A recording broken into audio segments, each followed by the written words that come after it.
নমস্কার বন্ধুরা, আজকে আমি নিয়ে এসেছি মাটনের একটি রেসিপি। এটা রাজস্থানের ফেমাস ডিশ লাল মাছ।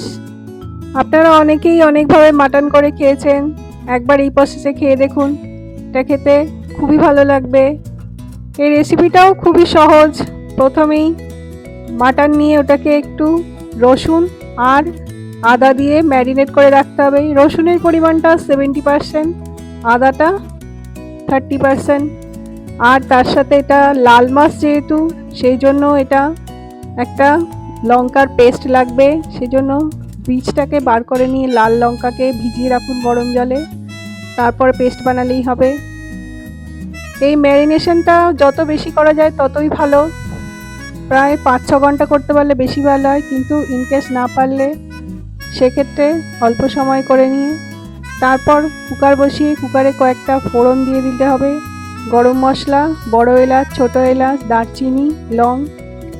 ফোড়ন কষা হয়ে গেলে তার মধ্যে পেঁয়াজ দিয়ে দিন। স্লাইস করে কেটে রাখা পেঁয়াজগুলো খুব ভালো করে লাল লাল করে ভেজে নিতে হবে।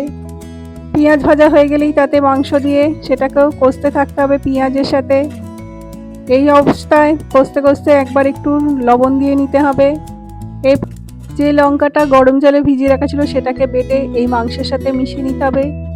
ভালো করে মাংসের সাথে লঙ্কা বাটা মিশিয়ে নিলেই রান্না মোটামুটি শেষ। ভালো করে এটাকে কষাতে থাকতে হবে। এরপর শেষে একটু দই দিতে হবে এবং দইয়ের সাথে হলুদ গুঁড়ো, ধনে গুঁড়ো, লঙ্কা গুঁড়ো, জিরে গুঁড়ো মিশিয়ে সেটাকেও মাংসের সাথে মিশিয়ে নিতে হবে। ভালো করে কষিয়ে এটাকে দমে বসিয়ে দিলেই রান্না শেষ। সুন্দর লাল মাছ রান্না হয়ে যাবে, যার রং দেখে একেবারে আপনি মুগ্ধ হয়ে যাবেন। লাল টুকটুকে লাল মাছ আমাদের রেডি। একবার এই প্রসেসে বানিয়ে রাখার অনুরোধ রইল আপনাদের।